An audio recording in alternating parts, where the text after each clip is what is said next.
Hello there, my name's Gary Sims from Android Authority. Now, it's fairly well known that Sony's mobile division is struggling. In fact, really the company has entered into a make or break period where if it doesn't see profitability soon, then maybe the whole mobile unit could be for the chop. And this is the background in which we turn to the new Z5 series, particularly the Z5 Compact. Now, I did an unboxing on Periscope a few days ago, and now it's time for the full review. So if you're ready, let's go.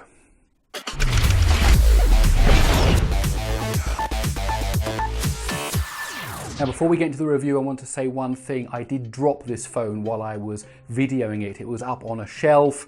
It was about this high. It was outside. The wind blew and the phone fell down. It fell straight flat on its face. The screen didn't break, but you will see there are some scuff marks on the side. So if you wanted to do a drop test, there it was. Unfortunately, the camera wasn't rolling, so I couldn't capture it, but the phone did survive. So please excuse the scuff marks when you see some of the close-ups. Okay, let's go. The design of the Z5 Compact will be instantly familiar to anyone who's acquainted with Sony's other Z devices, particularly the Z3 Compact.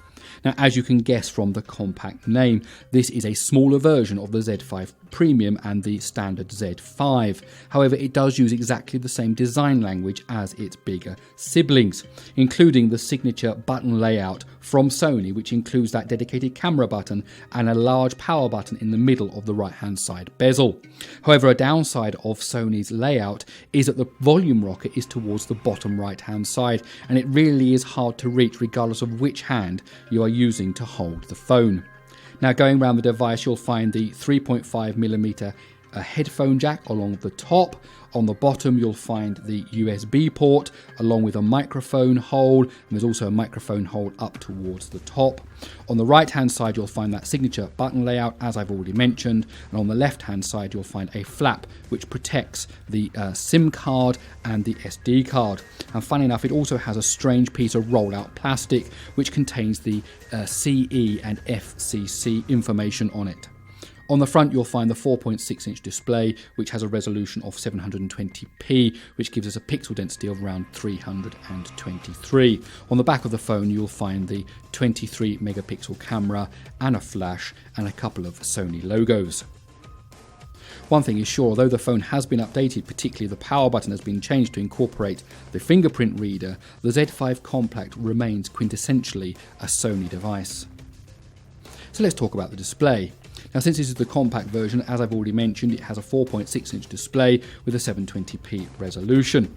However, I must say the screen is very crisp. The colour reproduction is good due to the triluminous display technology along with the X-Reality engine that comes from Sony. It's also got great viewing angles because it is an IPS screen, and Sony have also included in this model a dynamic contrast enhancer, which according to Sony makes the brighter parts of the screen brighter and the darker parts a truer, deeper black. Of course, the real question is, do you want a 4.6-inch display? When it comes to watching videos, playing games or reading text, the smaller display may take some getting used to, especially if you're used to a bigger screen already. However, the trade-off, of course, is you have easier handling, which of course is what some people want. But if you're looking for a high display experience, a high performance experience in terms of the display, the Z5 Compact is probably not for you. So let's move on to the performance and the hardware. Now, the good news is, although this has a smaller screen, Sony has not compromised on the specifications. The internals are exactly the same, almost exactly the same as its bigger siblings. You get the octa-core Qualcomm Snapdragon 810 backed by the Adreno 430 GPU and 2GB of RAM. There's 32GB of internal storage, and there's the option to add more via the micro SD card slot. Of course, you get all the normal connectivity options, including NFC, Wi-Fi, GPS, Bluetooth, and of course this is a 4G LTE phone. The only difference really on the internal specs is that the Z5 and the Z5 Premium come with 3GB of RAM, and they have slightly different battery sizes. So let's look at the fingerprint reader. The fingerprint reader is built into the power button on the right-hand bezel. Now, if you pick up the phone with your left hand, you'll probably want to use your left index finger to unlock the phone. If you pick it up with your right hand, you'll probably want to use your right thumb. Overall, the fingerprint reader is fast. I've hardly had any misreads, and it's easy to program. The phone also comes with some waterproofing specifications, specifically IP65 and IP68, which according to Sony means you don't have to worry if you get caught in the rain or even if you want to wash off some dirt from your phone under the tap.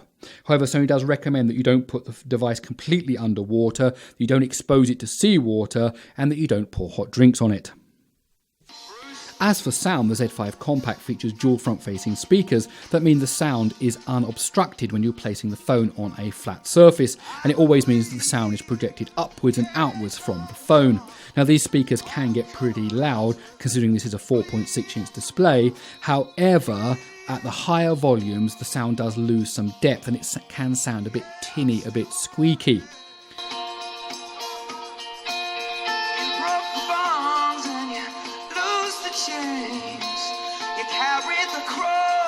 There are a number of audio settings that can be used to improve the sound quality, including Clear Audio Plus and a dynamic normalizer. There's also a manual mode which allows you to use an equalizer and also activate various surround sound options. Personally, I found that using the bass boost mode of the equalizer improved the speaker sound reproduction. However, of course, your tastes may differ. When it comes to the battery, the Sony Z5 Compact packs a 2700 mAh unit, which should be enough for a small phone like this, considering it has a low resolution screen. And of course, Sony devices have always been known for their great standby times and for their extra useful power saving modes. With modest use, you should be able to get a full day's battery life out of this phone, and even more if you turn on some of those power saving features. A screen on time of between 4 and 6 hours should be very possible, as my test shown that you can stream YouTube videos for around 6 hours on one charge, or play 3D games for around 4.5 hours. Now, personally, during my testing, the best I got was 44 hours of standby time, which is almost 2 days, with 3 hours and 49 minutes of screen on time. However, these numbers were heavily influenced by my Snapdragon 10 thermal tests, which we'll get to in a moment, and those tests drain the battery faster than normal. Before we leave the battery, it's worth mentioning that this Z5 Compact supports Quick Charge 2.0, which means that the phone can be charged up to 80% relatively quickly. My tests show that you can charge the phone from 10% to 80% in about an hour, or to just 50% in about 40 minutes. A full charge from 10% to 100% takes 1 hour and 40 minutes in total. Now let's talk about the Snapdragon 810 for a moment. This CPU, of course, got a lot of bad press when it first appeared because people reported overheating issues, and as a result the CPU speed was throttled and of course therefore the performance dropped. Now, in an effort to rebuild confidence in the Snapdragon 810, Qualcomm released a newer version of the SoC with a 2.1 label on it. And it looks like Qualcomm's plan has worked because Sony, of course, has picked up the chip for its Z5 line, as did Huawei for the Nexus 6P. But the question still remains, does the 810 version 2.1 overheat? Now, unfortunately, the answer is a little more complicated than the question. For everyday usage, including web browsing, emailing, gaming, and using the camera for taking photos, I can tell you the phone does not overheat. According to my testing using a handheld infrared thermometer gun, you can expect the temperature on the back of the phone to raise by a maximum of 9 degrees Celsius during normal usage. Now, to put that into some context, the temperature of the top left-hand corner of a Samsung Galaxy Note 5 goes up by 10 degrees when you're playing Epic Citadel for 20 minutes.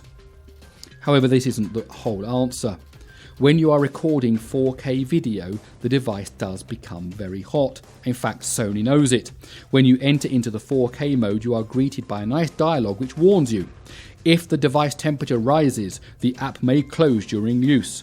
Your recording will be saved automatically. And the warning dialogue is right. Once you start recording 4K, the device temperature does start to rise. And indeed, if it does get too hot, the app does close. This isn't an immediate thing, we aren't just talking about 1 minute of recording, but if you record 4K video for around 20 minutes, the device heats up significantly and the app will close. According to my measurements, the temperature of the back of the Z5 Compact can raise as much as by 20 degrees Celsius. It's also worth pointing out that the 4K recording eats into your battery life significantly.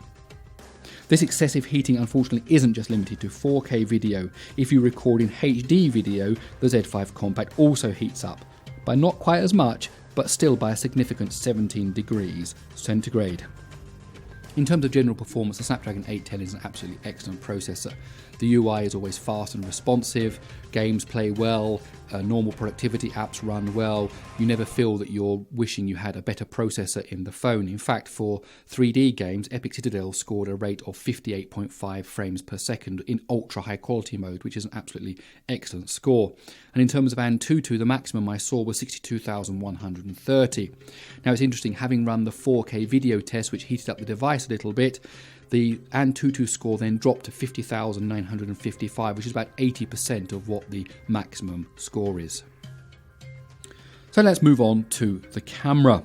With a 23 megapixel Sony Exmor RS sensor, a wide-angle 24mm lens, and of course that option for 4K recording, I was really looking forward to see what the Z5 Compact camera could do.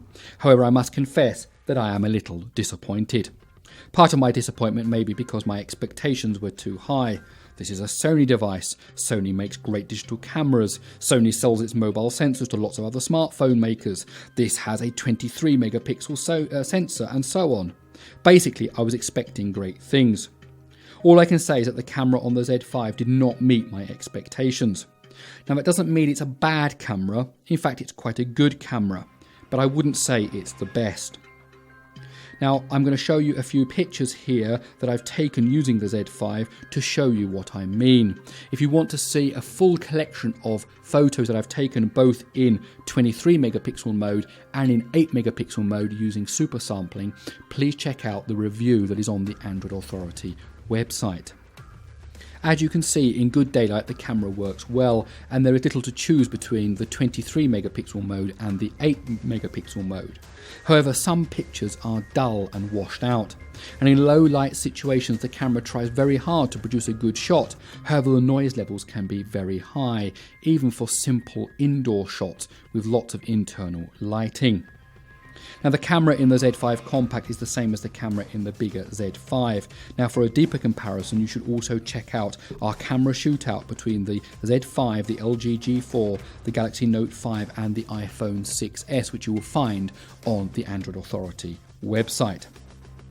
Having said all that, my disappointment about the camera's performance was slightly alleviated by the bundled camera app. It truly is a great app and offers more than just the standard HDR and panorama.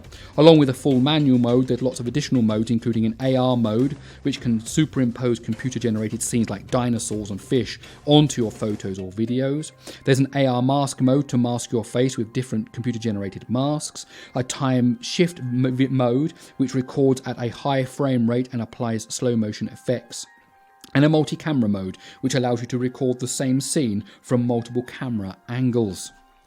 So let's move on to the software. The Z5 Compact comes with Android 5.1.1 Lollipop by default, and it will receive an upgrade to Android 6.0 Marshmallow at some point in the future. Sony has added a light skin on top of the stock Android experience, and it also includes some extra features and Sony related apps. As well as the software for managing the fingerprint reader, there is a myriad of device connection options, including the ability to wirelessly play content on your device to other Sony devices like a Sony TV. There's also screen mirroring and connecting to PlayStation controllers. There's also a theme library with some free colour-based schemes and some paid schemes that you can pay for and download, and these are based on movies like Frozen, Cars, Donald Duck, Mad Max and so on.